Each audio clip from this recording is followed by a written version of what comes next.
আল্লাহ রাসূলের স্ত্রীর নাম হলো সাউদা। সাউদা রাদিয়াল্লাহু তাআলা আনহা সুন্দর খাবার রান্না করে, হয় গোস্তের তরকারি অথবা পায়েস রান্না করে নিয়ে নবীকে খাবার জন্য আসলেন। ওই সময় নবীজির আরেকজন স্ত্রী ছিল আম্মা জান আয়েশা রাদিয়াল্লাহু তাআলা আনহা। এইটা দেখার পরে মহিলারা সাধারণত একজন আরেকজনার একটু ঈর্ষা করে, একটু হিংসা করে। তুমি কি নিয়ে এসেছো? বলে আমার স্বামীকে, আমার নবীকে ভালো করে রান্না করে খাওয়ানোর জন্য নিজে হাতে নিয়ে আসছি। রাগ করে অভিমান করে খাবারটা নিয়ে তার মুখে ছুড়ে দিলেন। আমার ভাইয়েরা, হযরতে সাউদা রাদিয়াল্লাহু তাআলা মুখটা নবীজির নজরে পড়ে গেল। নবীজি বললেন, সাউদা তোমার মনটা খারাপ কেন? অভিযোগ করলেন না। যখন আবার জিজ্ঞাসা করলো, বলো মন খারাপ কেন? সাউদা রাদিয়াল্লাহু তাআলা বললেন, প্রাণের স্বামী, আমার মন বড় আনন্দিত হচ্ছিল, নিজে হাতে রান্না করে আপনাকে খাওয়াবো। রান্না করে যখন নিয়ে আসলাম, আপনার কুমারী স্ত্রী আয়েশা আমার কাছ থেকে রান্নাটা কেড়ে নিয়ে আমার মুখে মেরে দিল। আল্লাহ রাসূল বলেন, তাই নাকি? বলে হ্যাঁ। ডাকলেন, তাল হাইয়া হাইয়া ইয়া আয়েশা, এদিকে আসো, তাড়াতাড়ি করে আসো। কাছে যখন আসলেন, আল্লাহর নবীর ন্যায় বিচার দেখেন। আয়েশাকে বললেন, আয়েশা তুমি কি খাবার তুলে তার মুখে মেরেছো? বলে হ্যাঁ মেরেছি। তাফসির পেশ করছেন আন্তর্জাতিক খ্যাতিসম্পন্ন মুফাসসিরে কোরআন মাওলানা মোহাম্মদ রুহুল আমিন রাজশাহী। প্রধান বক্তার আগমন, শুভেচ্ছা স্বাগতম। রুহুল আমিন ভাইয়ের আগমন, শুভেচ্ছা স্বাগতম। মাহফিলের পক্ষ থেকে লাল গোলাপ শুভেচ্ছা। আসসালামু আলাইকুম ওয়া রাহমাতুল্লাহি তাআলা ওয়া বারাকাতুহু। আলহামদুলিল্লাহি নাহমাদুহু ওয়া নাস্তাঈনুহু ওয়া নাস্তাগফিরুহু ونعوذ بالله من شرور أنفسنا ومن سيئات أعمالنا من يهده الله فلا مضل له ومن يضلل فلا هادي له ونشهد أن لا إله إلا الله وحده لا شريك له الذي أرسل رسوله بالحق بشيرا ونذيرا وداعيا إلى الله بإذنه وسراجا منيرا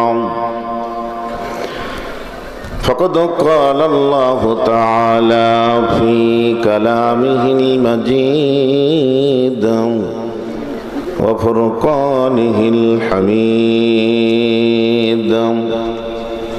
সবাই আমার সঙ্গে পড়েন, আউযু বিল্লাহি মিনাশ শাইতানির রাজীম, বিসমিল্লাহির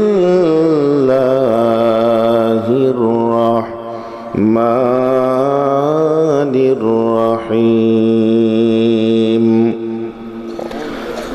وإذا حكمتم بين الناس أن تحكموا بالعدل إن الله نعما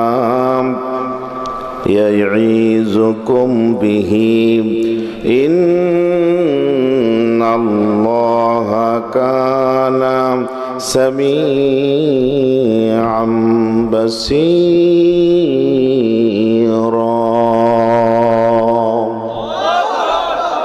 صدق الله العظيم। قال النبي صلى الله عليه وسلم أفضل الجهاد من قال كلمة حق عند سلطان جائر، رواه أبو داود। وقال تعالى في شان رسول الله صلى الله عليه وسلم إن الله وملائكته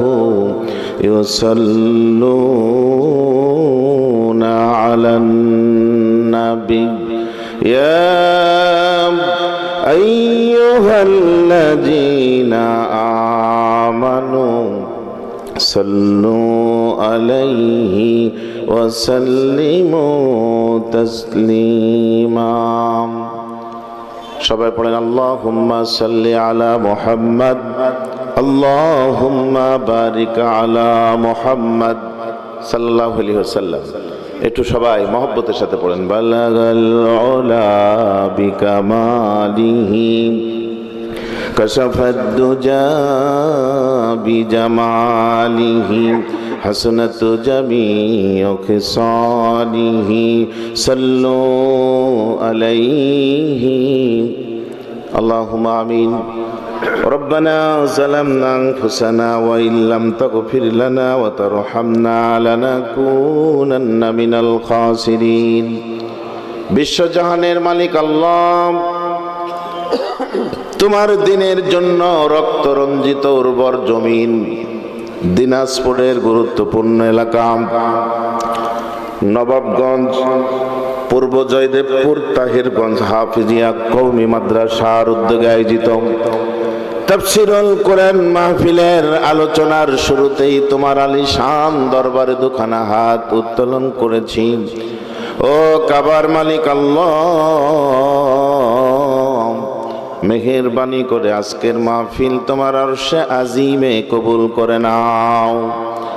মাহফিলের ইন্তেজাম যারা করেছেন, সার্বিক সহযোগিতা যারা করেছেন, শোনার জন্য আরামের বিছানাকে হারাম করে ময়দানে বসে পড়েছেন, মাদ্রাসাটি যারা গড়লেন পরিচালনা করে যাচ্ছেন, কিয়ামতের দিন কঠিন মুসিবতের সময় এই মাহফিল আর মাদ্রাসা আমাদের সকলের জন্য নাজাতের ওসিলা বানিয়ে দিও আল্লাহ রব্বুল আলামিন। গভীর রজনী তেলাওয়াতকৃত আয়াতকে সাথে নিয়ে এই মুহূর্তে এলাকার নরনারীর জন্য যে কথাগুলি বলা দরকার, দেশবাসীর জন্য যে কথাগুলি বলা দরকার, তোমার কোরআন এবং সুন্নাহ থেকে কণ্ঠ পরিবেশ ভালো করে দিয়াম অন্যান্য মাহফিলের চাইতে ভালো করে কথা বলার তৌফিক দিয়ে দাও।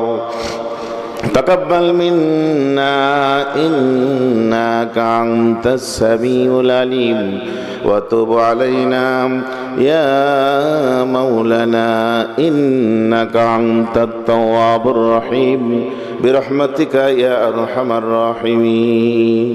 আজকের এই পূর্ব জয়দেবপুর তাহেরগঞ্জ হাফেজি কওমি মাদ্রাসার মহাগ্রন্থ আল কুরআনুল কারীমের তাফসীর মাহফিল চমৎকার আয়োজনের বিজ্ঞ সভাপতি, বিশিষ্ট শিক্ষাবিদ হাজিউল হারামাইন আলহাজ বজলুর রশিদ শাহ, সম্মানিত সহ সভাপতি আলহাজ গোলাম মোস্তফা, আজকের অনুষ্ঠানের সম্মানিত প্রধান অতিথি এলাকার জনগণের জননন্দিত জননেতা জনাব নজরুল ইসলাম ফতে ভাই, সম্মানিত বিশেষ অতিথিবৃন্দ, আমার পূর্ব অত্যন্ত চমৎকারভাবে প্রাঞ্জল ভাষায় মুগ্ধ করে আলোচনা করছিলেন বিশিষ্ট আলেমে দ্বীন মুফাসসির কোরআন, ইসলামিক বিভিন্ন টেলিভিশন সেন্টারের আলোচক হযরত মাওলানা আমিনুল ইসলাম আমিন ভাই, বিজ্ঞ পরিচালক, মঞ্চে উপবিষ্ট ডানে বামের সামনে বসা জাতির শ্রেষ্ঠ সন্তান হযরত ওলামা ইকরাম, আইম্মায়ে মাসাজিদ, হাফেজি কোরআন বন্ধুগণ, কোরআন পাগল তৌহিদি জনতা, পর্দার অন্তরালের আমার মা এবং বোনেরা, আইন শৃঙ্খলায় নিয়োজিত প্রশাসনের বিভিন্ন সেক্টরের বন্ধুগণ, সাংবাদিক ভাইরা, কাছে দূরে বিশ্ব জুড়ে যিনি যেখান থেকে শুনছেন এবং শুনবেন, আমি সকলকে আবারও সশ্রদ্ধ সালাম জানাই। আসসালামু আলাইকুম ওয়া রাহমাতুল্লাহি তাআলা ওয়া বারাকাতুহু। মহান রব্বুল আলামিনের দরবারে আনন্দ চিত্তে শুকরগুজার করছি যে আল্লাহ পাক অত্যন্ত মেহেরবানি করে অনেকগুলি মানুষের মধ্য থেকে বাছাই করে দুনিয়ার জান্নাতের বাগানে বসে প্রকৃত জান্নাতে যাওয়ার পাথর সংগ্রহ করার জন্য কবুল করেছেন। সেই দয়াময় আল্লাহ সুবহানাহু ওয়া তাআলার দেওয়া কণ্ঠ দিয়ে কৃপণতা পরিহার করে আওয়াজ তুলে শুকরিয়া আদায় করছি। জবান খুলে পড়ে নিন আলহামদুলিল্লাহ। লাখো কোটি দরুদ তাসলিম বিশ্বমানবতার মুক্তির দূত, সর্বকালের সর্বযুগের সর্বশ্রেষ্ঠ মহামানব, নবিকুল শিরোমণি, দুই জাহানের মধ্যমণি, নির্যাতিত নিপীড়িত মানবতার একমাত্র পরম বন্ধু, স্মরণীয়, বরণীয়, গ্রহণীয়, অনুসরণীয় একক লিডার সঈদুল আম্বিয়া নবী মুহাম্মদুর রাসূলুল্লাহ সাল্লাল্লাহু আলাইহি সাল্লাম। কেমন আছেন আপনারা? তাকান আমার দিকে, সবাই মিলে কথা যেমন হবে, নিচের আওয়াজ যেমন হবে, এখান থেকে ওয়াজ তেমন হবে। সব কথা কোরআন দিয়ে হবে। রাজি আছেন শুনতে ইনশাল্লাহ? কোরআন দিয়ে কথা বলতে গিয়ে যদি আমার বিরুদ্ধে চলে যায়, সমস্যা আছে? প্রধান অতিথির বিরুদ্ধে গেলে, আপনাদের বিরুদ্ধে গেলে, তাহলে যা কথা হবে সব কোরআন দিয়ে হবে। শুনতে রাজি নাই? কে কে তাড়াতাড়ি হাত তোলেন। হুসুকে বাঙালি, যখন যেদিকে সুর তখন সেদিকে নাকি না। আফালে তাদাব্বারুনাল কোরআন, আল্লাহ বলছেন কোরআনটা বুঝো, হৃদয়ঙ্গম করো, জ্ঞান নাও, প্রশিক্ষণ নাও। লব্ধ জ্ঞানকে যদি কাজে লাগাতে পারো তাহলে এই কিতাব তোমাদের জন্য কল্যাণ বয়ে নিয়ে আনবে। জোরে কোন সুবহানাল্লাহ। সুতরাং বুঝে সুঝে উত্তর দিতে হবে। যে কিতাব থেকে কথা বলবো, কিতাবটা কার? আরো জোরে বলেন। এটা ভারতে নাজিল হওয়া তথাকথিত ফিজলিতের কিতাব নয়। তানজিলুল কিতাবি মিনাল্লাহিল আজিজিল হাকিম, আজিজুল হাকিমের পক্ষ থেকে অবতীর্ণ কিতাব। লা রাইবা ফি মির রাব্বিল আলামিন, গ্যারান্টিযুক্ত সন্দেহমুক্ত কিতাব মহান রবের পক্ষ থেকে এসেছে। আল্লাহ তাআলা আজকের এই বাংলাদেশের মানুষের জন্য যদি সংস্কার করতে চান তাহলে রব্বুল আলামিন পরামর্শ দিলেন, বিমা নুজিলা আলা মুহাম্মদ উনজিলা আলা মুহাম্মদ ওয়াল হাক্কু মির রাব্বিকুম, তোমার রবের পক্ষ থেকে যে মহা সত্য এসেছে নবীর প্রতি, এইটাকে যদি আঁকড়ে ধরো তাহলে অতীত জীবনের ভুল ভ্রান্তির যা রয়েছে এগুলি আমি আল্লাহ মাফ করে দিব, আগামী দিনের উন্নয়ন নিশ্চিত করে দিব। জোরে কোন সুবহানাল্লাহ। আপনারা কি আগামী দিনের উন্নয়ন চান? জোরে বলতে হবে চান। দুইটা জামানা, বিশ্বনবী মুহাম্মদুর রাসূলুল্লাহ সাল্লাল্লাহু আলাইহি ওয়াসাল্লাম যখন পৃথিবীতে এসেছেন তখন ছিল আইয়ামে জাহিলিয়াত। এই আইয়ামে জাহিলিয়াতের অন্ধকার নূরম মুবিনা, আলোকিত কিতাব দিয়ে বিশ্বনবী তার আদর্শের সমাজ মুড়িয়ে দিয়ে সব অন্ধকার দূর করে আলোর সমাজ গঠন করেছেন। ঠিক না ঠিক? এখন আছে আওয়ামী জাহিলিয়াত। এই আওয়ামী জাহিলিয়াতের সমস্ত অন্ধকার দূর করার জন্য আইয়ামে জাহিলিয়াতে যে কিতাব ছিল, এসেছিল, ওই কিতাব এখন আছে না নাই? জুড়ে বলেন আছে না নাই? আল্লাহ বলেন আলিফ লাম রা, কিতাবুন আনজালনাহু ইলাইকা লিতুখরিজান নাসা মিনাজ যুলুমাতি ইলান নূর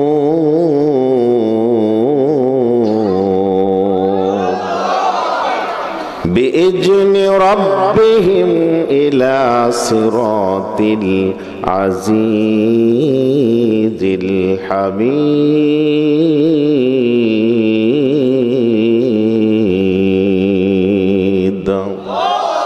আওয়াজ তুলে বলুন আল্লাহু আকবার। যত অন্ধকার রয়েছে আল্লাহ তাআলা সমস্ত অন্ধকার দূরীভূত করে আলোক সজ্জায় উদ্ভাসিত করে প্রস্ফুটিত ফুলের সৌরভে মদিনার মতো সোনার বাংলা গঠন করার জন্য আমাদেরকে কোরআন দিয়েছেন। আওয়াজ তুলে বলতে হবে ঠিক না ঠিক? বিজনে রাব্বিহিম ইলা সিরাতিল আজিজিল হামিদ, প্রশংসিত পথ, সবচেয়ে বড় পথ, সঠিক পথ, এটা হলো কোরআনের পথ। কোন সুবহানাল্লাহ। আর একটু জোরে কোন আল্লাহু আকবার। সে কিতাবটা আমাদের মাঝে আছে না নাই? আরেকটু আওয়াজ তুলে হবে, আছে না নাই? কে দিলেন? জোরে বলেন, আরো জোরে বলেন। জমিন কার? আপনি কার? আমি কার? যেখানে বসে আছেন এখানে কার? বাড়িটা কার? বউ কার?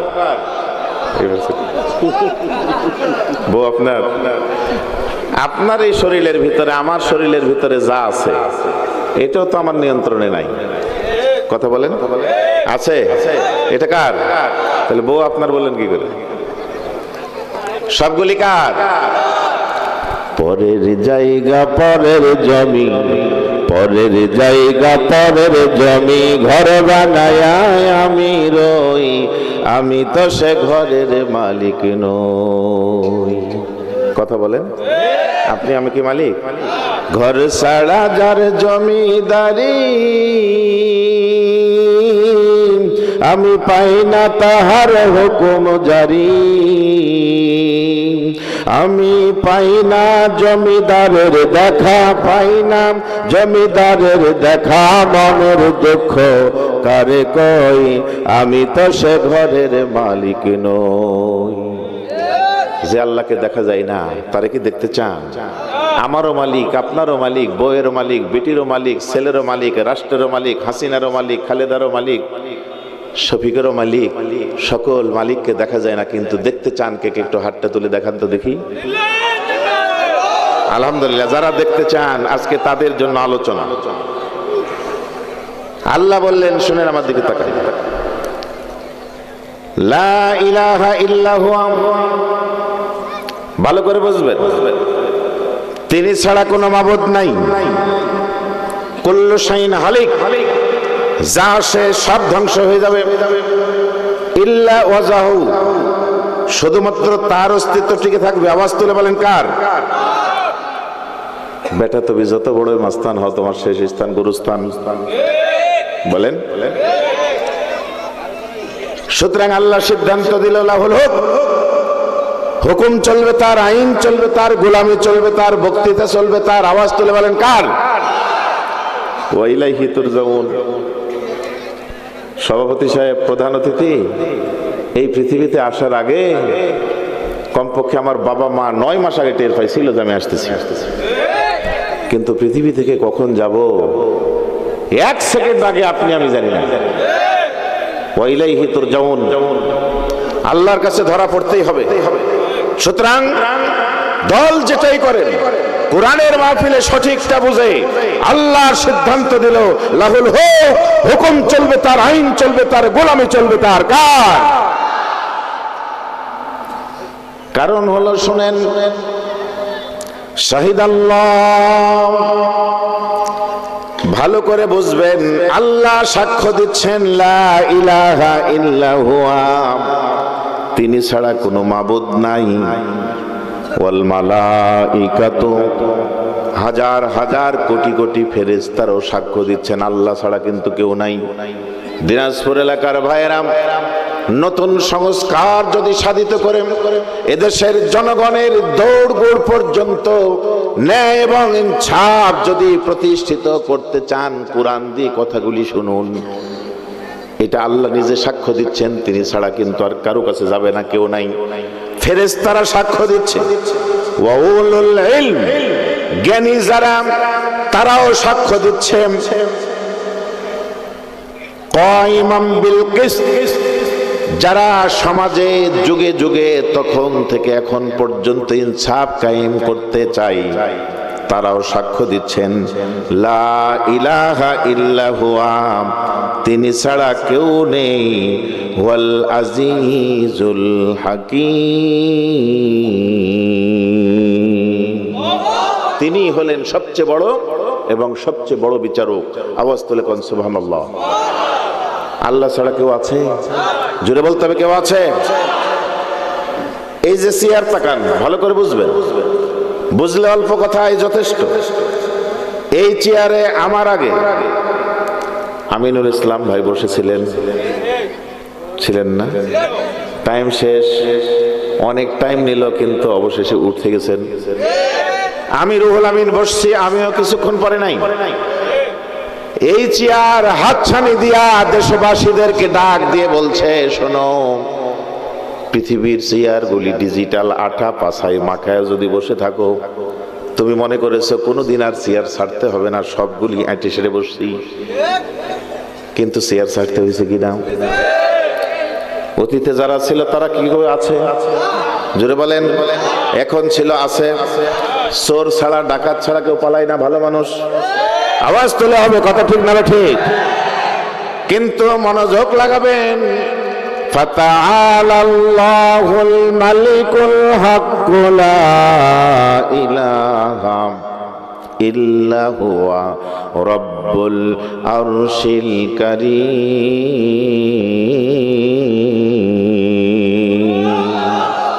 বলেন তো, আরশ আজিমের চেয়ারে কে বসেছিল?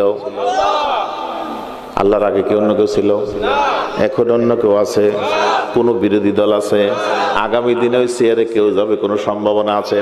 ওয়াল আউয়ালু ওয়াল আখির, প্রথমে তিনি, শেষেও তিনি, ওয়াজ জাহিরু ওয়াল বাতিন, প্রকাশ্যেও তিনি, গোপনেও তিনি। ঠিক না ঠিক?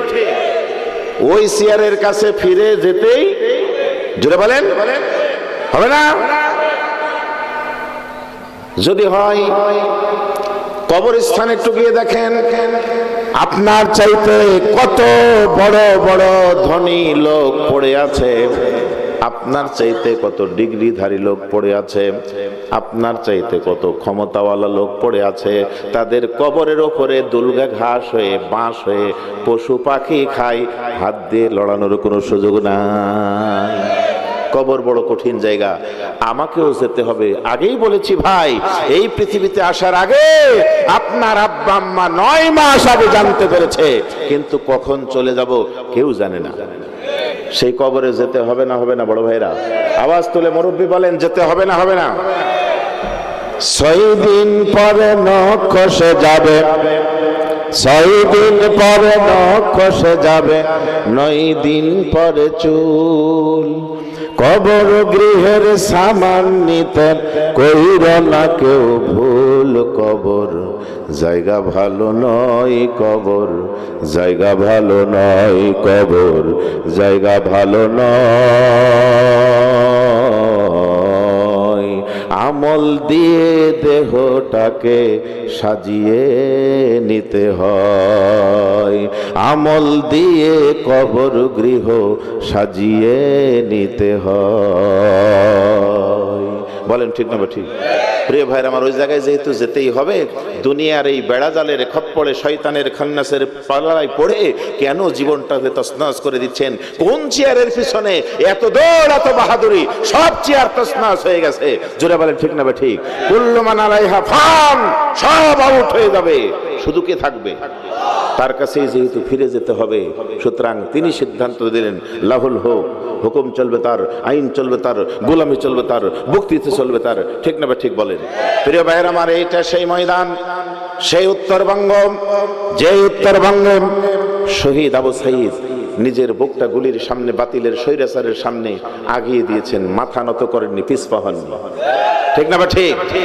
শহীদ আবু সাঈদ হাত ছানিয়ে দিয়ে ডাকছে, ও আমার শিক্ষকেরা, ও আমার পিতারা, আমার বড় ভাইয়েরা, দেশের অভিভাবকেরা, একটি অন্যায়কে সামনে রেখে বুক আগিয়ে দিয়েছি, বাতিলের কাছে মাথা নত করিনি। এখনো কিন্তু বাংলাদেশ থেকে অন্যায় নির্মূল হয়নি। 2-1 স্বৈরাচার পালিয়ে গেল, হাজারো স্বৈরাচার আত্মগোপন করে জমিনে আছে। জোরে বলতে হবে ঠিক না ঠিক? সুতরাং নতুন স্বাধীনতা পেয়ে চুপ করে বসে থাকবেন, নিজেরা দ্বন্দ্ব করবেন, হবে? কি করতে হবে? আল্লাহ তাআলা ডাক দিয়ে কোরআনের মাহফিলে বলছেন, আমি আগেই বলেছি প্রতিটা হবে কোরআন দিয়ে।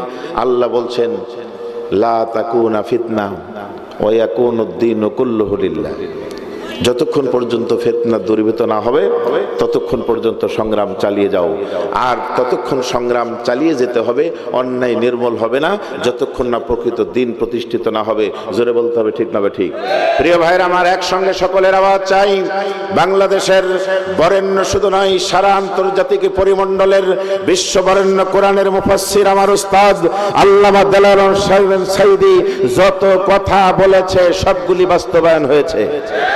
একটি কথা আমাদের জন্য রেখে গেছেন, সেটি হলো অতি অল্প সময়ে বাংলাদেশের জমিনে বাতিলের নাকের ডগায় কালেমার পতাকা পথ করে উড়বে। আর সেই কথাটি বাস্তবায়ন করতে উত্তরসূরি বক্তারা যদি, মাজলিসুল মুফাসসিরিন যদি, ওলামায়ে কেরাম যদি ডাক দেয়, মানবিক লিডার ডাক্তার শফিকুর রহমান যদি ডাক দেয়, বাতিল উৎখাত করে সমস্ত স্বৈরাচারকে ইন্ডিয়ায় পাড়ি জমায়া বাংলার জমিনে কালেমার পতাকা পথ করে উড়ানোর আন্দোলনে ঝাঁপ দিতে কে কে রাজি আছেন? দুই হাত তুলে আল্লাহকে দেখান।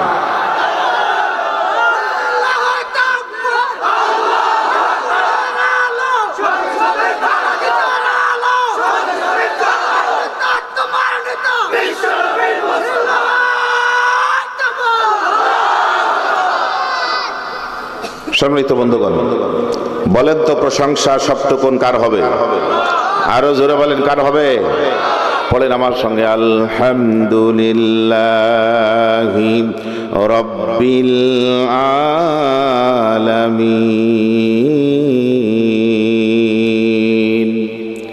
বিশ্বজাহানের প্রতিপালক আল্লাহর জন্য প্রশংসা, ঠিক না ভাই? ঠিক।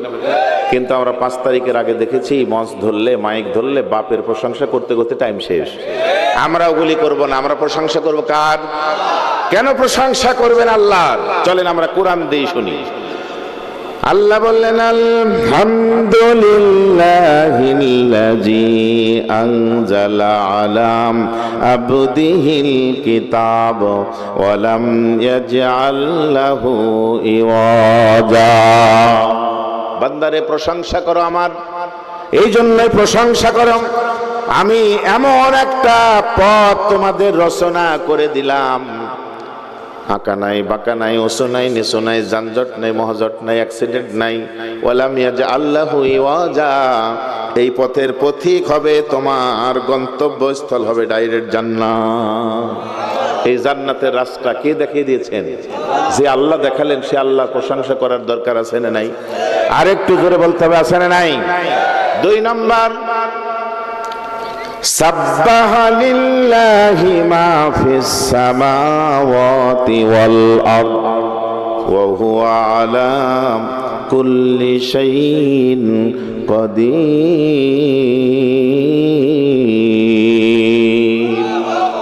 রব্বুল আলামিন বললেন, দুনিয়ার মানুষেরা, এই পৃথিবীতে যত সৃষ্টিকুল রয়েছে, আসমানে আসমানের উপরে, জমিনে জমিনের নিচে, বাইনা হুমা দুটার মাঝখানে, সমস্ত সৃষ্টিকুল প্রতিটি মুহূর্তে আল্লাহর গুণগান, পবিত্রতা, মহিমান্বিত শ্রেষ্ঠত্ব বর্ণনা করতে আছে। জোরে কোন সুবহানাল্লাহ। কিন্তু আশরাফুল মাখলুকাত হইয়া প্রতিটি মুহূর্তে আমরা আল্লাহর গুণগান করি না। কথা বলতে হবে, ঠিক কিনা? আমার ভাইয়েরা, সে আল্লাহ তাআলা বলে দিলেন, বাংলাদেশের মানুষ নতুন স্বাধীনতা পাওয়ার পরে এই মুহূর্তে তোমাদেরকে এই জন্যই শুকরিয়া আদায় করতে হবে। ফাকুতিয়া দাবিরুল কওমিল্লাযীনা যালামু ওয়ালহামদুলিল্লাহি রাব্বিল আলামিন। মনোযোগ লাগায় দেখেন তো, কোরআন শুনে 2 হাত উঁচু করে একটা তাকবীর হবে কিনা? আল্লাহ বললেন, বাংলার জনগণ, বিএনপির লোকেরা শোনো, অনেক ইস্যু পেয়েছো, অনেক জুলুম করা হয়েছে তোমাদের, অনেক জনশক্তি থাকার পরেও একটা চুল লড়াতে পারোনি। জামাতের লোকেরা, তোমরাও কিছু করতে পারোনি। সীমা যখন লঙ্ঘন করে ফেলেছে, আমি রব্বে কারিম ছোট্ট একটা কথাকে পুঁজি করে নিজের পায়ে নিজের কোঠার মালার যন্ত্রটাকে ফিট করে দিয়ে জালিম অধ্যুষিত এই বাতিলদের শিকড় পর্যন্ত উপড়িয়ে দিয়ে তোমাদের মুক্ত করে দিয়েছি। সুতরাং প্রশংসা হবে কার? আরো জোরে বলেন, কার? সূরা আল আনআম 6 নম্বর সূরা 45 নম্বর আয়াতে বললেন, আগে মাইক কাছে আসার আগেই বলে দেওয়া হতো, হুজুর খবরদার বক্তব্য দিগুদি করবেন না। বক্তব্য দেওয়ার সময় মাউথ পিছু কেটে নিত, ঠিক না? ঠিক। টাঙ্গাইলের ঘাটাইলে আমি এক মাহফিলে গেলাম, যাওয়ার পরে দেখছি আমার আগে যিনি বক্তব্য দিচ্ছেন তিনি মুরব্বী মানুষ। আমি তো ছোট মানুষ, চিন্তা করলাম মুরব্বীদের কাছে জ্ঞান আহরণ করা যায়। তো এরকম করছি, আমি নিজে নিজে তার টুপি খুইলা সাধারণ টুপি পরে মুসল্লির মতো আপনাদের শ্রোতার মতো সামনে বসেছি। হুজুর যখন আলোচনা শুরু করবে, সাইড থেকে একজন যুব লিডার বলতেছে, যে কি যেন বলতেছে, আমরা তো শুনতে পাইনি। ওনার নাম ঘোষণা করলো, উনি মাইক নিয়ে চুপ করে আছে। 5 মিনিট চুপ। সবাই মনে করছে কি হুজুরের জবান বন্ধ হয়ে গেল নাকি। পাশে থেকে আরেকজন, হুজুর বক্তব্য দেন। উনি তখন সালাম দিয়ে বলছেন, ভাইরা 50 বছর ধরে আমি কিতাব পড়ালাম, পাশে বসে থাকা আমার নাতির বছরের এই লিডার আমাকে বলতেছে, হুজুর এমন কোনো কথা বলবেন না যেই কথা বললে মানুষ কষ্ট পাবে। আমি 50 বছরের পড়ানোর ইতিহাস খুঁজে দেখছি, কোরআন এবং হাদিস এমন কি কথা আছে যেই কথা বললে কেউ নারাজ হবে না। প্রথমে যদি আউযুবিল্লাহ পড়ি তাহলে তো শয়তান নারাজ হবে। কথা বলেন, ঠিক না? ঠিক। এই জন্য আমি খুঁজে পাচ্ছি না কোন কথা বললে নারাজ হবেন, যেটা বলবো সেটাতেই নারাজ দিয়ে শুরু হবে, এই জন্য চুপ করে আছি। বাংলাদেশের অবস্থা এরকম পরাধীনতার মধ্যে চলে গেছিলাম, বাক স্বাধীনতা ছিল না। কথা বলতে হবে ঠিক না ঠিক? সেই স্বাধীনতা কে দিয়েছেন? আওয়াজ তুলে বলেন কে দিয়েছেন? আল্লাহ বললেন ফাকুতিয়া দাবিরুল কওমিল্লাযিনা যালামু ওয়ালহামদুলিল্লাহি রাব্বিল আলামিন। এই স্বাধীনতা আমি দিলাম, বাতিল শিকড় সহ উপড়িয়ে দিয়েছি, থাকতে পারে নাই, মাওবাই দিল্লি গিয়ে পড়েছে। সুতরাং এদেশের কোরআন প্রেমিক তৌহিদি জনতা আল্লাহর জমিনে আল্লাহর শ্রেষ্ঠত্ব বর্ণনা করো, ঠিক না ঠিক? প্রশংসা শুধু কার হবে? দুই হাত তুলে তাকবীর মানে লিল্লাহি তাকবীর।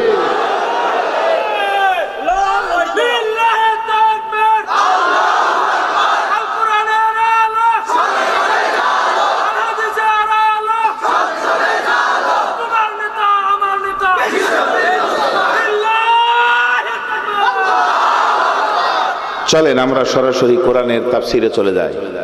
পড়েন আমার সঙ্গে, আউযু বিল্লাহি মিনাশ শাইতানির রাজিম, বিসমিল্লাহির রাহমানির রহিম।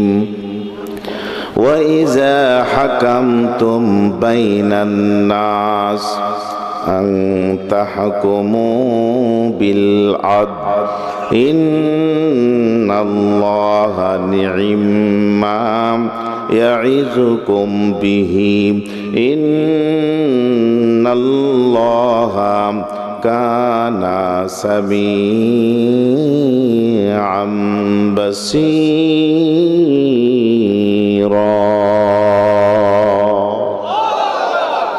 সূরা নিসা মদিনায় অবতীর্ণ সূরা, 58 নম্বর আয়াতের একটি অংশ তেলাওয়াত করেছি।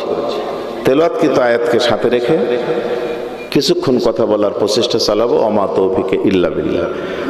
আল্লাহ তাআলা বলছেন যে তোমরা যখন মানুষের মাঝে বিচার করবে তখন ন্যায় পরায়ণতার সঙ্গে বিচার করবে। আল্লাহ তোমাদের কত উত্তম উপদেশ না দিচ্ছেন। ন্যায় পরায়ণ বিচার করতে বলেন, এটা খুব উত্তম উপদেশ। আল্লাহ সবকিছু শোনেন এবং দেখেন। দেখেন সুন্দর উপদেশের কথা বলার পরে দুটি মেসেজ দিলেন যে তোমরা যা করতেছো এটা আল্লাহ যেমন শোনেন, যা করতেছো সব দেখেন। কোন সুবহানাল্লাহ। সূরাটির নাম কি? জোরে বলেন। নিসা। এই আয়াতের অংশের নিসা 58 আয়াতের কথা দিয়ে একটি আয়াত দিয়ে মানুষ আল্লাহর ওলি হয়ে যেতে পারে। দেখেন কত সুন্দর চমৎকার কথা। নিসা মানে নারী। নিসা মানে কি? এটা বহু বছর নারী, সবগুলো নারীকে বোঝানো হয়েছে। প্রিয় ভাইয়ের আমার, কানটা লাগান, মনোযোগ লাগান।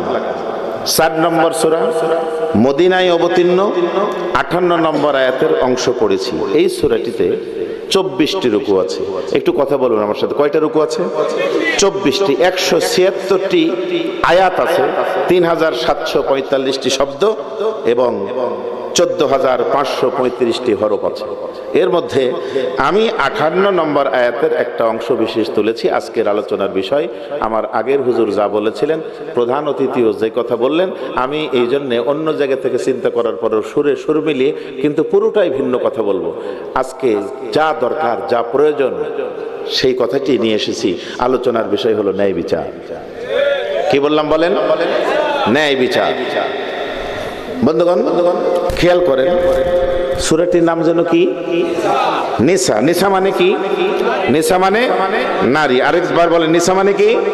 নিসা মানে নারী। আমার বন্ধুগণ, নিসা শব্দটি এই সূরারই এক জায়গায়, দুই জায়গায় নয়, 17 বার এসেছে। কতবার এসেছে? আরো জোরে বলেন, কতবার? 17 বার। চলেন প্রথম আয়াতে আল্লাহ তাআলা কি বললেন, এরপরে আমরা একটা একটা করে শুনবো। পড়েন আমার সঙ্গে। আউযু বিল্লাহি মিনাশ শাইতানির রাজিম, বিসমিল্লাহির রাহমানির রহিম। ইয়া أيها الناس اتقوا ربكم الذي خلقكم من نفس واحدة وخلق منها زوجها وبث منهما رجالا كثيرا ونساء واتقوا الله الذي تساءلون به والأرحام إن الله كان عليكم رقيبا।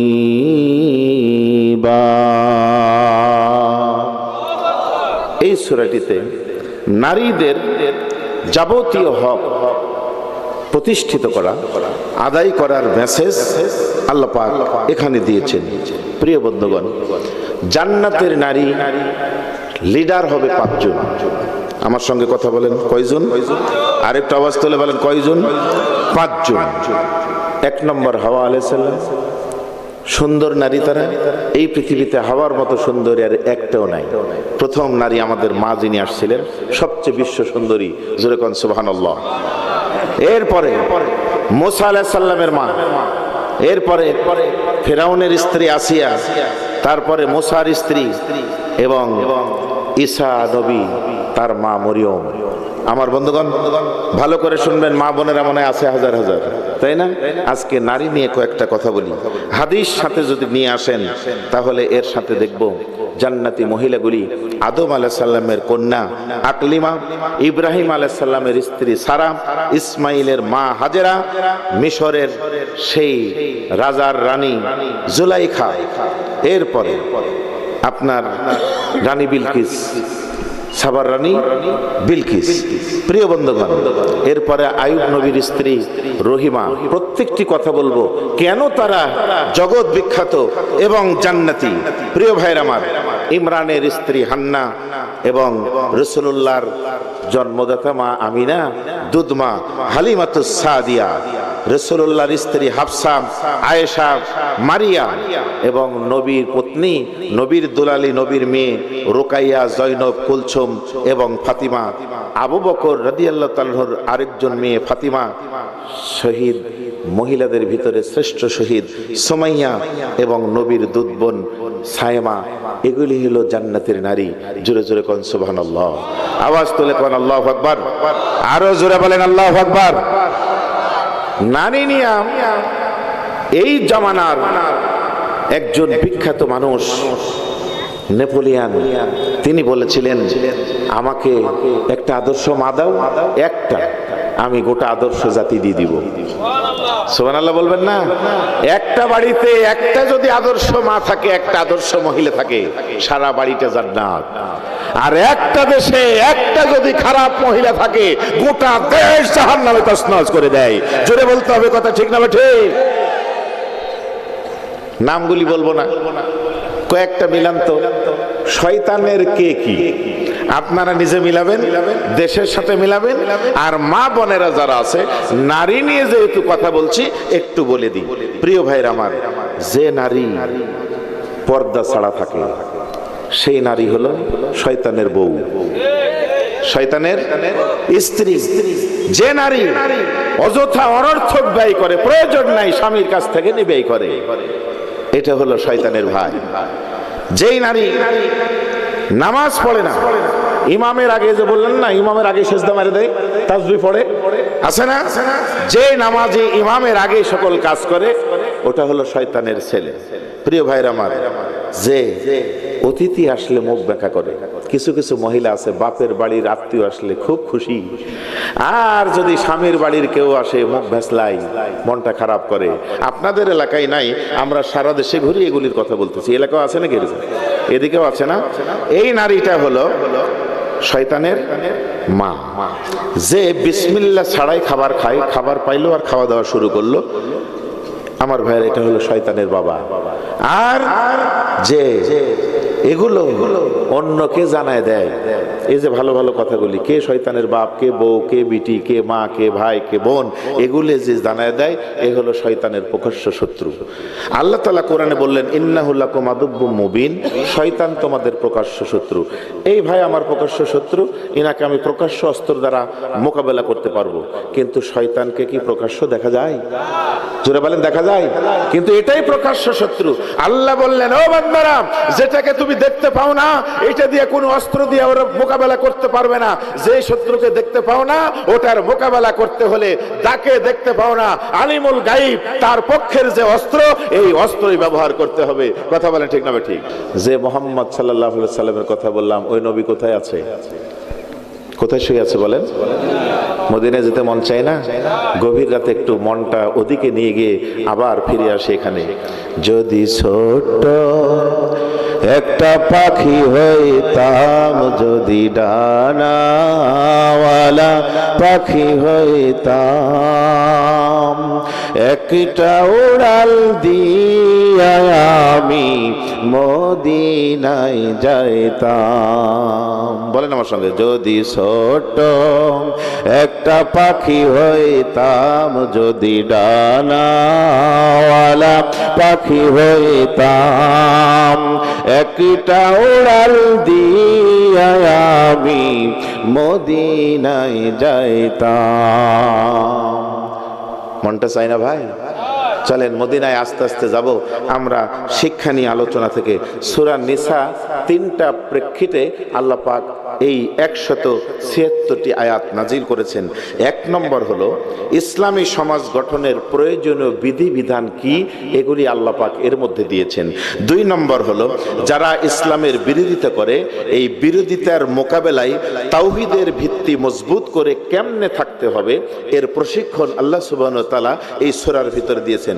আর 3 নম্বর হলো ইসলাম বিজয়ের জন্য যে সংগ্রাম, এই সংগ্রামের প্রয়োজনীয় দিক ও নির্দেশনা রব্বে কারীম সূরা নিসার ভিতরে দান করেছেন। বলুন আলহামদুলিল্লাহ। আওয়াজ তুলে বলেন না আল্লাহু আকবার? আরো জোরে বলেন আল্লাহু আকবার। চলেন তো একটা একটা করে শুনি আর মিলাই। 2টি মূলত বিষয়ে কথা বলবো এখন আমি। একটা বলেন ঈমান, আর আরেকটি হলো ইনসাফ। বলেন ঈমান আর হলো ইনসাফ। আরেকবার বলেন, 1 নম্বর কি বললাম? ঈমান। 2 নম্বর ইনসাফ। ঈমান যদি না থাকে তাহলে সব জিরো, আর ঈমান যদি থাকে তাহলে কিভাবে বৃদ্ধি হয়? তাকান আমার দিকে। ধরে নেন এটা একটা পাতা, খুব ভালো করে উত্তর দিবেন। প্রথমে আমি 1 লিখবো, 1 হলো ঈমান। 1 লেখার পর একটা শূন্য দিলে কত হবে ভাই? আরেকটা শূন্য দিলে তাড়াতাড়ি বলবেন, আরেকটা দিলে, আরেকটা দিলে 10,000, আরেকটা দিলে 1 লাখ, বুঝতেছেন? আরেকটা দিলে 1 কোটি। কিভাবে বাড়তেছে খেয়াল করছেন?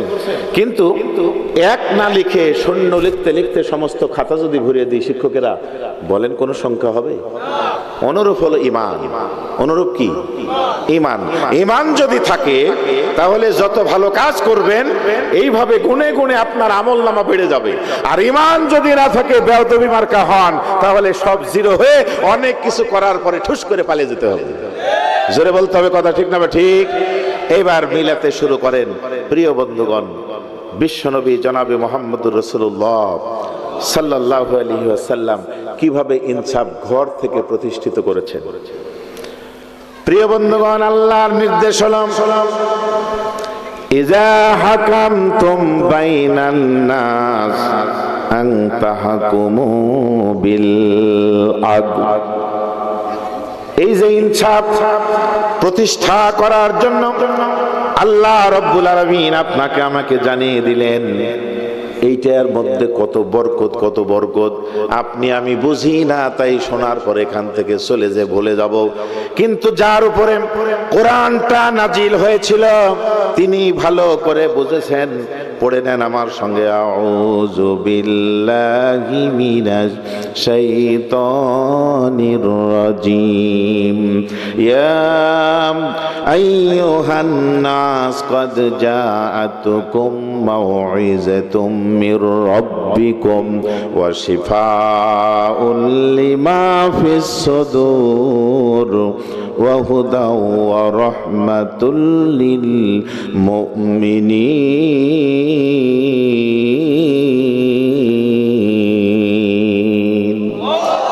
একটা একটা করে বুঝেন হে দুনিয়ার মানুষেরা কদ জাতকুম মাউইজা তোমাদের কাছে প্রেরণ করা হয়েছে মাউইজা মানে উত্তম উপদেশ সুন্দর উপদেশ শ্রেষ্ঠ উপদেশ কল্যাণময় বরাকায় ভরা উপদেশ মির রব্বিকুম তোমাদের রবের পক্ষ থেকে এটা হলো শিফা সব রোগের মহা ঔষধ ভিতরের বাহিরে ঘা হলে ময়লা হলে চুলকানি হলে মলম দিলে ভালো হয় শরীরের অন্যান্য জায়গার রোগ মেশিনে ঢুকায় দিবেন দেখা যায় ডাক্তার প্রেসক্রিপশন লাগে কিন্তু 3.5 হাত বডির ভিতরে যে কল্ব আল্লাহ সেট করে দিলেন এই কল্বের ভিতরে কি জাগ্রত হয় পৃথিবীর কোনো মেশিনে ধরা পড়ে না জোরে বলতে হবে ঠিক না ঠিক আল্লাহ বলে দিলেন শিফাউল লিমা ফিস সুদূর তোমার হৃদয়ের ভিতরেও যদি কিছু থাকে এটারও মহা ঔষধ এটা হলো হেদায়েতের চাবিকাঠি রহমাতুল লিল মুমিনিন মুমিনদের জন্য বরকাময় একটা কিতাব জোরে জোরে কোন সুবহানাল্লাহ দেখেন দু একটা উপমা একটা একটা করে শুনেন ন্যায় এবং ইনসাফ আল্লাহ যে উপদেশ দিলেন এটা কত বরকত এটা কত মহা ঔষধ এটা রাগ অভিমান ভাঙানোর কত সুন্দর জিনিস আমার ভাইয়েরা বিশ্বনবী জনাবে মুহাম্মদুর রাসূলুল্লাহ সাল্লাল্লাহু আলাইহি সাল্লামের একাধিক স্ত্রী ছিল জন্ম থেকে যদি চলে আসি আমি ওদিকে যাব না জানা কথাগুলি বলবো না দাম্পত্য জীবন চলছে আল্লাহ রাসূলের স্ত্রীর নাম হলো সাউদা সাউদা রাদিয়াল্লাহু তাআলা আনহা সুন্দর খাবার রান্না করে হয় গোশতের তরকারি অথবা পায়েস রান্না করে নিয়ে নবীকে খাবার জন্য আসলেন ওই সময় নবীজির আরেকজন স্ত্রী ছিল আম্মা জান আয়েশা রাদিয়াল্লাহু তাআলা আনহা এইটা দেখার পরে মহিলারা সাধারণত একজন আরেকজনের একটু ঈর্ষা করে একটু হিংসা করে তুমি কি নিয়ে এসেছো বলে আমার স্বামীকে আমার নবীকে ভালো করে রান্না করে খাওয়ানোর জন্য নিজে হাতে নিয়ে আসছি রাগ করে অভিমান করে খাবারটা নিয়ে তার মুখে ছুড়ে দিলেন আমার ভাইয়েরা হযরতে সাউদা রাদিয়াল্লাহু তাআলা মুখটা নবীজির নজরে পড়ে গেল নবীজি বললেন সাউদা তোমার মনটা খারাপ কেন অভিযোগ করলেন না যখন আবার জিজ্ঞাসা করলো বলো মন খারাপ কেন সাউদা রাদিয়াল্লাহু তাআলা বললেন প্রাণের স্বামী আমার মন বড় আনন্দিত হচ্ছিল নিজে হাতে রান্না করে আপনাকে খাওয়াবো রান্না করে যখন নিয়ে আসলাম আপনার কুমারী স্ত্রী আয়েশা আমার কাছ থেকে রান্নাটা কেড়ে নিয়ে আমার মুখে মেরে দিল আল্লাহ রাসূল বলেন তাই নাকি বলে হ্যাঁ ডাকলেন তাল হাইয়া হাইয়া ইয়া আয়েশা এদিকে আসো তাড়াতাড়ি করে আসো কাছে যখন আসলেন আল্লাহর নবীর ন্যায় বিচার দেখেন আয়েশাকে বললেন আয়েশা তুমি কি খাবার তুলে তার মুখে মেরেছো বলে হ্যাঁ মেরেছি নবীজি বললেন শিকার যখন করেছো কাছে একটু আসো ডান দিকে আসলেন খাবারটা সাথে নিয়ে নবীজি সাউদাকে বললেন সাউদা তোমার মুখে যেমন করে মারলো আয়েশা তুমিও খাবারটা নিয়ে আমার সাক্ষাৎ তার মুখে এরকম ছড়ে মারো সাউদা রাদিয়াল্লাহু তাআলা সুন্দর করে নিয়ে যখন তার মুখে মারলেন আয়েশাও হাসে সাউদাও হাসে নবীজিও হাসে আল্লাহর পক্ষ থেকে জিবরিল আমিন এসে ফেরেশতারাও হাসতে শুরু করেছে আর সে আজিমে বসে আল্লাহও হাসতেছে আওয়াজ তুলে কোন সুবহানাল্লাহ কোনো মার হলো না গাল হলো না কিন্তু দেখেন এই যে একজন আরেকজনের হিংসা হতো আল্লাহ বললেন শিফাউল লিমা ফিস সুদূর হৃদয়ের ভিতরেও যে রোগ আছে এটাও দূরীভূত হয় যেই মাউইজা উত্তম নসিহতের মাধ্যমে সেটা হলো ইজা হাকামতুম বাইনান নাস আনতাহকুম বিল আদল আদল ইনসাফ ন্যায় বিচার যদি নিজের ভিতর থেকে পরিবার থেকে সমাজ থেকে কায়েম করতে পারো সব দূর হয়ে শান্তি কায়েম হবে জোরে জোরে কোন সুবহানাল্লাহ আমার ভাইরা রব্বুল আলামিন বললেন ইদিলু হুয়া আকরাবু লিত্তাকওয়া আদল শুধু তাকওয়া বানেরাই প্রতিষ্ঠিত করতে পারে। যাদের ভিতরে আল্লাহর ভয় নাই তারা তাকওয়া প্রতিষ্ঠিত করতে পারবে না। জোরে জোরে বলেন ঠিক না ঠিক? তখন আর এখন একটা করে মিলান। আল্লাহ বললেন ইন্নাল্লাহা ইউহিব্বুল মুকসিতিন, নিশ্চয় আমি আল্লাহ ন্যায় প্রতিষ্ঠাকারীকে বেশি ভালোবাসি। ওয়াল্লাহু লা ইয়াহদিল কওমাজ জালিমিন, একই ভাবে বললেন ওয়াল্লাহু লা ইউহিব্বুজ জালিমিন, আমি আল্লাহ জালিমদেরকে ভালোবাসি না। দেখেন পার্থক্য, দেখেন। বৈষম্য দূর করার জন্য আমার ছাত্ররা, আমার ভাইয়েরা কলিজার টুকরা জীবন দিল। বলেন তো বৈষম্য কি দূর হয়েছে? জোরে বলতে হবে দূর হয়েছে। লক্ষ্য করে দেখেছেন বয়োবৃদ্ধ আলেমে দ্বীন মেডিকেলের বেডে বসে আছে, এরপরেও তাকে হাতে বেড়ি, পায়ে বেড়ি, কোমরে বেড়ি লাগায় দিয়া জেলখানায় কোর্টে উপস্থাপন করা হয়। ঠিক না ভাই ঠিক? কিন্তু এখনো ওই বিচারকগুলি এখনো আত্মগোপন করে শুধু ট্রান্সফার হয়ে আছে, চরিত্র ভালো হয় নাই। যাদের অপরাধ নাই তাদের বেড়ি পরায় নিয়ে আসছে, আর হাজারো অপরাধ প্রমাণিত অপরাধকে মনে হয় শ্বশুর বাড়িতে নিয়ে যাচ্ছে ছেড়ে দিয়ে। জোরে বলতে হবে ঠিক না ভাই ঠিক? আওয়াজ তুলে বলতে হবে ঠিক কিনা? এমপি মন্ত্রী কোথায় গেল, কোথায় কাদের কাকা, তাদের ছাড়া স্টেজটা যেন লাগে ফাঁকা ফাঁকা। খেলা হবে, হবে। কার সাথে খেলবে? ফখরুল ভাইয়ের বাড়িতে একটু খুঁজে দেখে, একটু দেখে আসেন আছে নাকি। খেলা হবে, খেলা হবে, যাই না তাদের দেখা, তাদের ছাড়া দেশটা যেন লাগে ফাঁকা ফাঁকা। ঠিক না ঠিক? যারা ইনসাফ কায়েম করতে জানে নাই তাদের কথা বলে আমরা সময় নষ্ট করতে চাই না। ইন্নাল্লাহা ইয়া'মুরু বিল আদল, নিশ্চয় আল্লাহ তাআলা নির্দেশ দিচ্ছেন আদল প্রতিষ্ঠিত করার জন্য। জোরে বলতে হবে কথা, ঠিক না ঠিক? ইনিল হুকমু ইল্লা লিল্লাহ, কার হুকুম চলবে?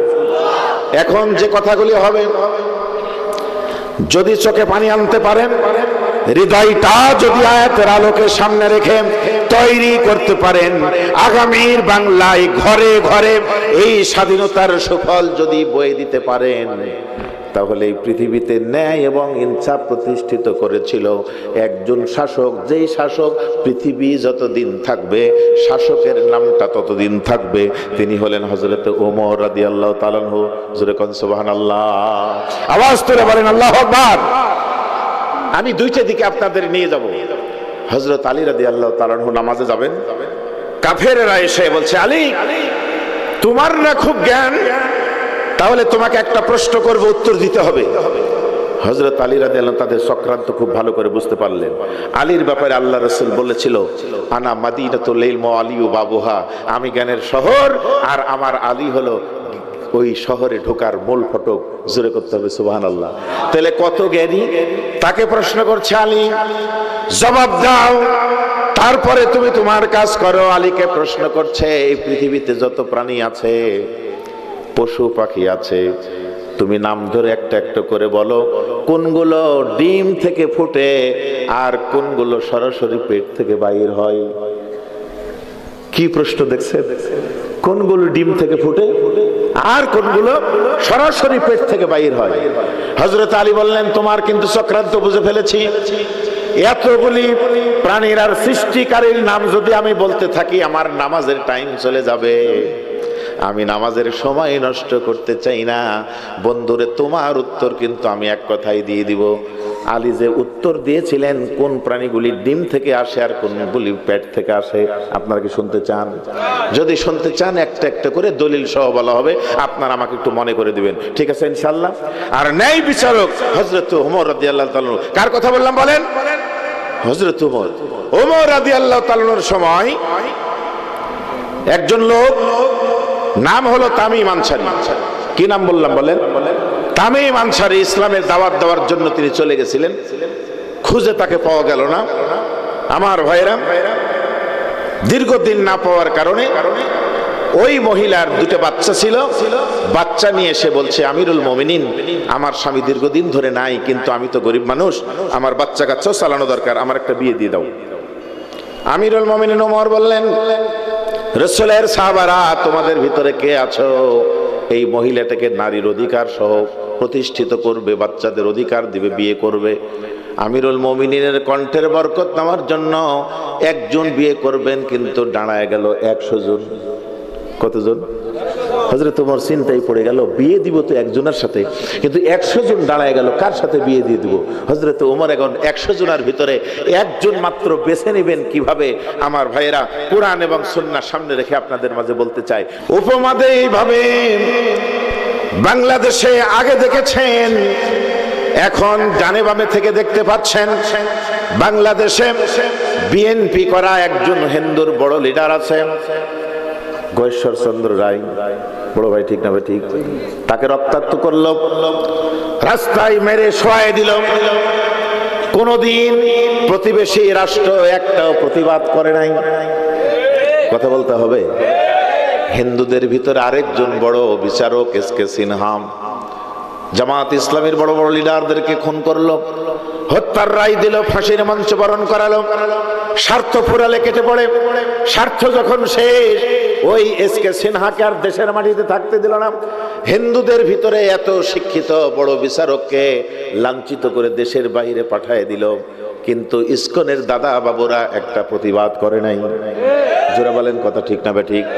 আমার ভাইয়েরা, একজন ছাত্র, হিন্দু ছাত্র, নামটা বলো তো, বিশ্বজিৎকে কোড়াল দিয়ে, ধারালো অস্ত্র দিয়ে প্রকাশ্যভাবে রাস্তাঘাটে তাকে রক্তাক্ত করলো, কুপিয়ে কুপিয়ে হত্যা করলো। এই ট্যালেন্টফুল ছাত্রকে এত নির্যাতন করলো, তারা একটাও প্রতিবাদ করে নাই। জোরে বলেন, আরো জোরে বলেন। কত নারীদেরকে নাস্তানাবুদ করে দিলাম, একদিনও প্রতিবাদ করে নাই। আর একজন টাকু বাবুকে ধরলো, প্রতিবাদ এমন শুরু করেছে, আমাদের বর্ডার এসে হামলা শুরু করে দিয়েছে। জোরে বলেন, কথা ঠিক না ঠিক? দেশের জন্য এদেশের যুবকেরা, যে দেশের যুবকেরা নিজের বুককে গুলির সামনে আগিয়ে দেয়, যে দেশের ছাত্র সমাজ একটা অপরাধকে সামনে রেখে ঐক্যবদ্ধ প্ল্যাটফর্ম তৈরি করে 5 তারিখ ঘোষণা দিয়েছিল, এই ছাত্র সমাজের উত্তরসূরি থাকতে ভারতের চোখ রাঙ্গানো আর 2-1 জায়গায় হামলা দেখে আমরা ভয় পেতে পারি না। ঠিক না ঠিক? প্রয়োজনে একসঙ্গে কাঁধে কাঁধ মিলিয়ে শীষে ঢালা প্রাচীরের মতো প্রিয় মাতৃভূমি বাংলাদেশের স্বাধীনতা সার্বভৌমত্ব টিকিয়ে রাখতে ছাত্র জনতা, আলেম ওলামা, নর নারী ঐক্যবদ্ধ হব, কিন্তু ভারতের হাতে স্বাধীনতা অক্ষুণ্ণ নষ্ট করতে দিতে পারি না। চলে বলেন, ঠিক না ঠিক?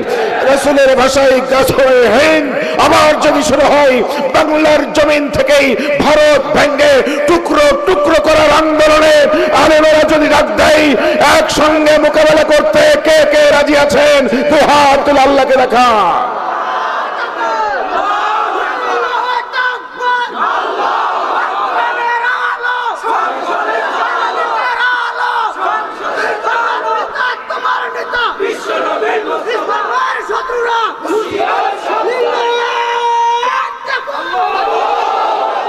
আমার বন্ধুগণ, আল্লাহর কোরআন যা বলছে, প্রত্যেক জুমার নামাজে খুতবা আপনারা শোনেন, কিন্তু দুঃখটা হলো এই আয়াত যখন শুনে তখন মুসল্লিরা মনে করে খুতবা শেষ, সবাই দাঁড়িয়ে যায়। ইন্নাল্লাহা ইয়ামুরু বিল আদলি ওয়াল ইহসান ওয়া ইতাই যিল কুরবা ওয়া ইয়ানহা আনিল ফাহশাই ওয়াল মুনকার ওয়াল বাগই ইয়াইযুকুম লাআল্লাকুম তাযাক্কারুন।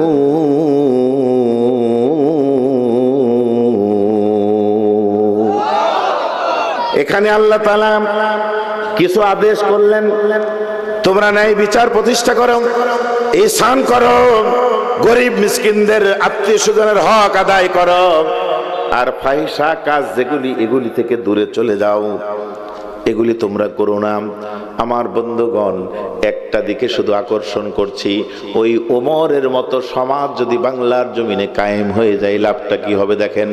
হযরত ওমর রাদিয়াল্লাহু তাআলার শাসন আমলে আমর বিন আস তাকে মিশরের গভর্নর করে পাঠালেন।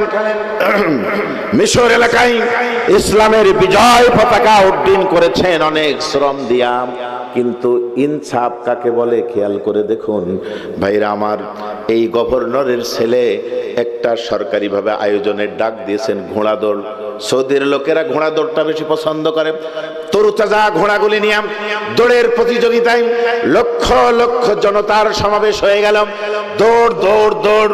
আমার ভাইয়েরা, সবার চাইতে আগিয়ে আগিয়ে পিছন ফেলে ফেলে আমর বিন আসের ছেলের নাম হলো মোহাম্মদ, ঘোড়া তাবড়িয়ে সামনের দিকে নিয়ে গেলেন। আর অল্প একটু হলে বিজয়ের নাম ঘোষণা করা হবে, কিন্তু আমর বিন আস গভর্নরের ছেলে লক্ষ্য করে দেখলো কালো রঙের একজন হাবশী গোলাম ঘোড়া নিয়ে তার সামনে আছে। এটা দেখার পরে নিজের চাবুকটা দিয়া এমন করে আঘাত করলো, আঘাতের কারণে পিঠে ক্ষত হলো, রক্ত ঝরে গেল, ঘোড়া থেকে পড়ে গেল। আর অল্প সময়ের ভিতরে আমর বিন আসের ছেলেটা ফার্স্ট হয়ে গেল। আমার বন্ধুগণ, বিজয় উল্লাস শুরু হয়ে গেছে।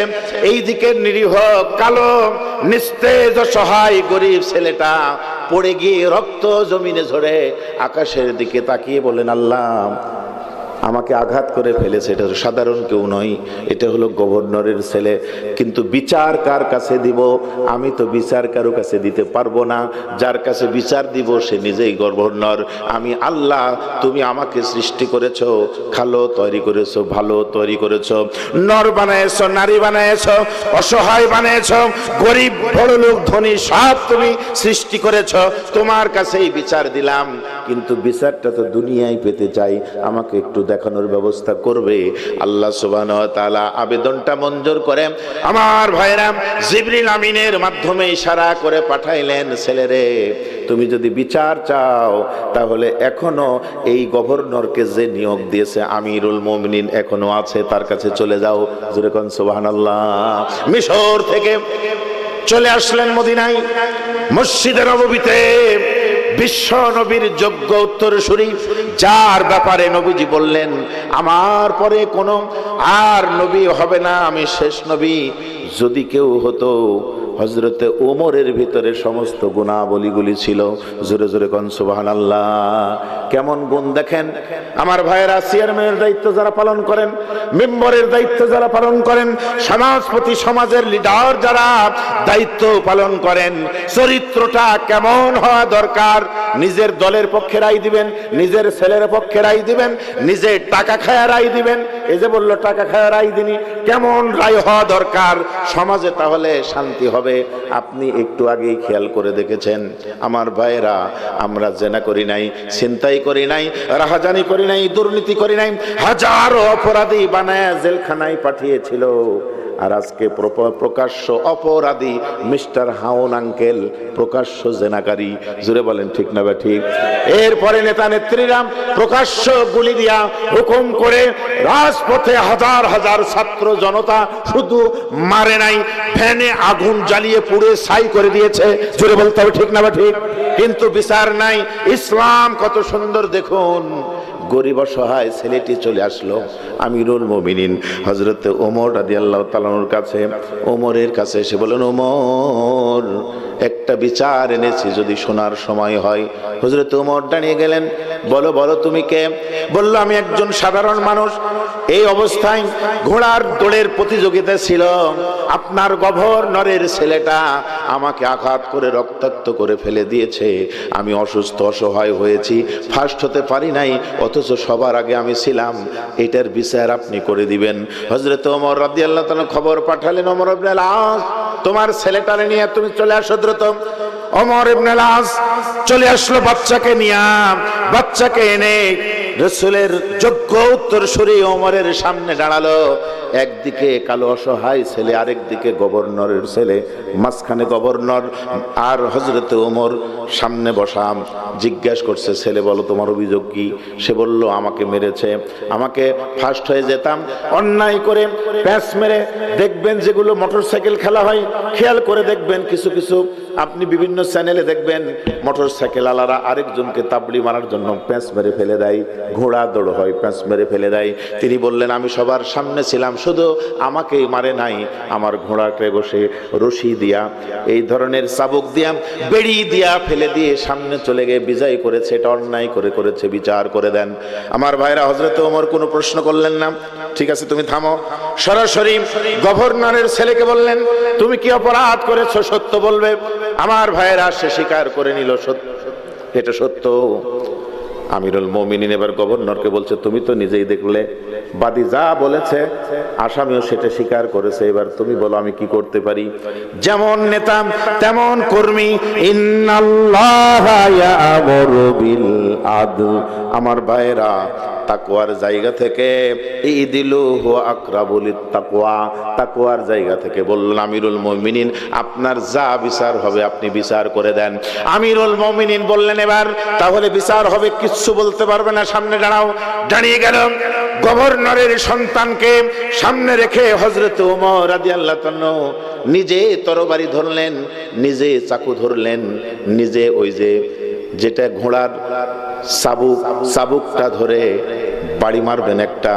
মারার আগে ছেলেটাকে বললেন, ছেলে প্রথম বিচার হলো তোমাকে যেভাবে মেরে রক্তাক্ত করেছে কিসাস এখন কায়েম হবে, তুমি একইভাবে তাকে মেরে আঘাত করে রক্তাক্ত করে দাও। আল্লাহু আকবার বলেন। আমার ভাইয়েরা, কালো ছেলেটা, নিষ্পাপ ছেলেটা সেইভাবে একটা আঘাত করলেন। হযরতে আমর ইবনুল আসের সন্তানটাও দুর্বল, আঘাত করার কারণে চামড়ার চাবুক হওয়ার কারণে তারও পিঠ ফেটে গেল, রক্ত পড়ল, জমিনে পড়ে গেল। আমার বন্ধুগণ, এবার হযরতে ওমর নিজে চাকুটা নিলেন, তরবারিটা নিলেন, নিজে এই চাবুকটা হাতে নিয়ে আমর ইবনে লাসকে বললেন, আমর ইবনে লাস, এখন যেটা হলো সেটা শুধু প্রাথমিক হলো, এখন আমি আরো 80টা কমপক্ষে ডুররা মারবো, এটা তোমার বিচার, না হলে পরকালে ধরা খেতে হবে।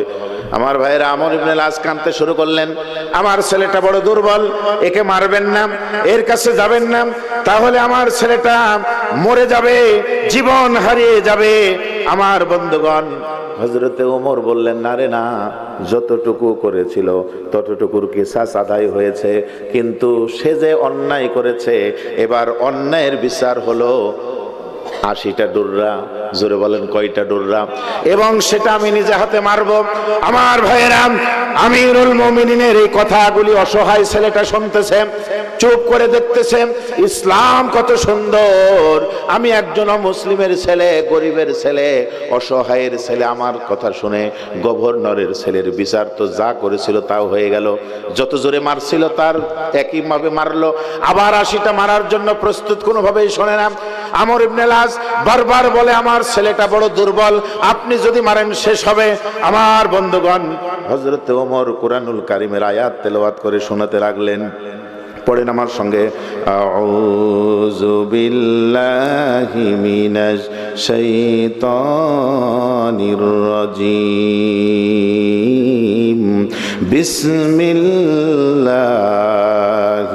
রাহমানির রহিম।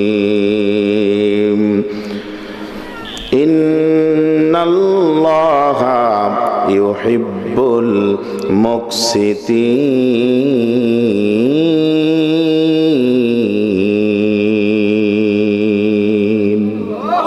আরো জোরে বলেন আমিন, আরো জোরে বলেন আল্লাহুম্মা আমিন। ভাইরা আমার, হযরত ওমর রশিটা নিয়ে মারা শুরু করবেন। ওমরের সেই চাবুকের আঘাত তার ভালো করে জানা আছে। হযরত ওমর আঘাত শুরু করার আগে কোরআনের আরেকটা আয়াত তেলাওয়াত করলেন, ওয়াইজা তুলিয়াত আলাইহিম আয়াতুহু জাদাতুহুম ঈমানা। ঈমানদারেরা কোরআনের আয়াত শুনবে আর ঈমান বেড়ে যাবে। যারা ঈমান তাদের ঈমান বেড়ে যাবে, যারা বাতিল তাদের অন্তরে ভয় শুরু হবে। হযরত ওমর মারার আগে তেলাওয়াত শুরু করলেন, আমার সঙ্গে সবাই মিলে বলেন, ওয়ালা তাখুযুকুম বিহিমা রাকাতুন ফি দীনিল্লাহ ইন কুনতুম তুমিনুনা বিল্লাহি واليوم الآخر وليشهد عذابهما طائفة من المؤمنين।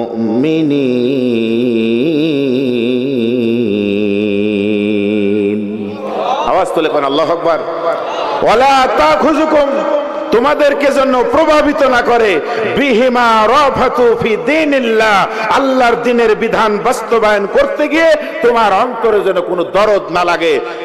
আমার ভাইরা, এই ওমর ইবনুল আসের তখন মনে পড়ে গেল, সর্বনাশ, ওমর তো হলো সেই ওমর, নিজের সন্তানের আঘাত করতে গিয়ে এমন ভাবে আঘাত করছে, কিছু আঘাত করতে গিয়ে জীবন চলে গেছে, এরপরে কবরের উপর পর্যন্ত প্রহার করেছে।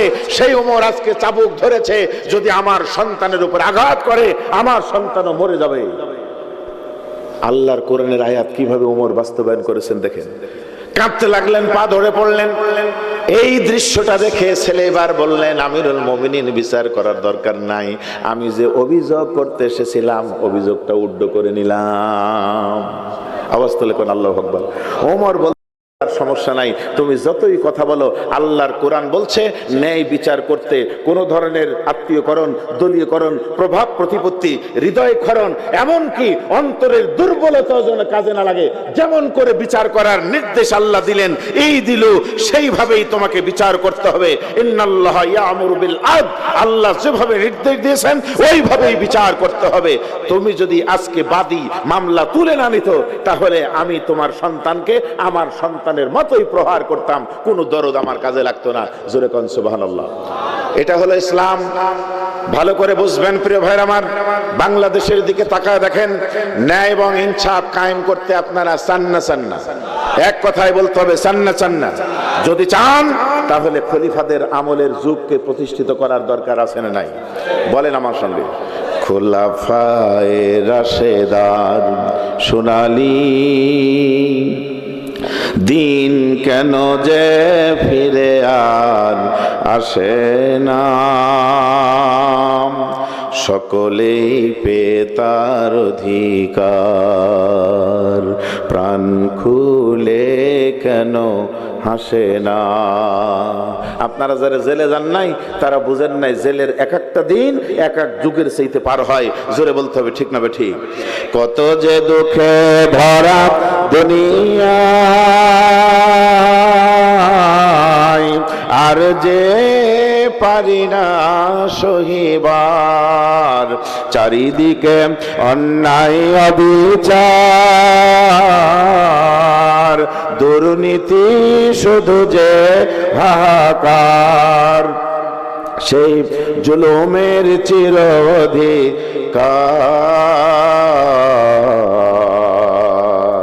কোনদিন আর কি হবে না। চিরতরে অন্যায় নির্মূল হোক, এটা কি আপনারা চান? সমাজ শান্তির হোক, এটা কি আপনারা চান? ধুলার আসনে বসে ওমরে রাজ্য শাসন যে করিত, সেই খলিফা ওমরের আমলে কোন লোক কি না খেয়ে মরিত, সেই ওমরের মতো কেউ ধরাতে কোনদিন আর কি হবে না। প্রিয় ভাইরা আমার, ন্যায়ের মূর্ত প্রতীক হযরত ওমরের মতো শাসন ব্যবস্থা কি কায়েম করতে চান? ওরকম নেতা কি চান? বাংলাদেশের দিকে তাকায় দেখেন, কেউ খায়া পালায় গেছে, কেউ খাওয়ার জন্য পাড়াপাড়ি করে, আর ঠিক এই সময় মানবিক লিডার ডাক্তার শফিকুর রহমান অসহায় মানুষের ভিতরে ঢুকে পড়েছে সহযোগিতা করার জন্য। বলতে হবে, ঠিক না ঠিক? প্রিয় বন্ধুগণ, অন্যায় যদি নির্মূল করতে চান, আমার শেষ কথা, ইন্নাস সালাতা তানহা আনিল ফাহশাই ওয়াল মুনকার, আল্লাহ বলেছেন নামাজ কায়েম করলে অন্যায় দূরীভূত হবে। সমাজ থেকে যদি অন্যায় দূরীভূত করতে চান সিদ্ধান্ত নেবে। আমি কোনো দলের কথা বলবো না, কিন্তু সিদ্ধান্ত নিতে হবে দুর্নীতিবাজদেরকে না বলতে হবে, মাদকদের না বলতে হবে, জেনাকারীদেরকে না বলতে হবে। যারা নামাজ পড়ে না তাদের আমরা ভোট দেব না। রাজি আছেন ইনশাল্লাহ? অন্যায় নির্মূল করতে হলে মেম্বার থেকে শুরু করে পার্লামেন্ট মেম্বার পর্যন্ত সব জায়গায় নামাজিওয়ালাদের দেখতে চাই। কে কে রাজি? হাতটা তুলে আল্লাহকে দেখান। লিল্লাহি তাকবীর। আল্লাহ তাআলা কবুল করে বলেন আমিন। প্রিয় বন্ধুগণ, আমাদের অর্জিত এই স্বাধীনতা, বাক স্বাধীনতার সুফল যদি মানুষের দাঁড়গোড়ায় পৌঁছে দিতে চান, দুর্নীতিকে চিরতরে কবর দিয়ে দেন, বাতিলদেরকে আউট করে দেন। দু একজন পালিয়ে গেছে, বাকিগুলিকে এমনভাবে কোণঠাসা করতে হবে। ইন্নাল্লাহা ইউহিব্বুল্লাযীনা ইউকাতিলুনা ফী সাবিলি সাফফান কাআন্নাহুম বুনিয়ানুম মারসুস। ইসলামপন্থীরা, ইসলামওয়ালারা, ডানপন্থীরা নিজেরা বিভেদ সৃষ্টি না করে মজবুতি হন, ঐক্যবদ্ধ হয়ে বাতিলকে চিরতরে না করে দেন। ইসলামের সুশীতল ছায়া, শান্তির বাতাস বাংলার জমিনে প্রবাহিত করে দিতে হবে। রাজি আছেন ইনশাআল্লাহ? আল্লাহ তাআলা কবুল করুন।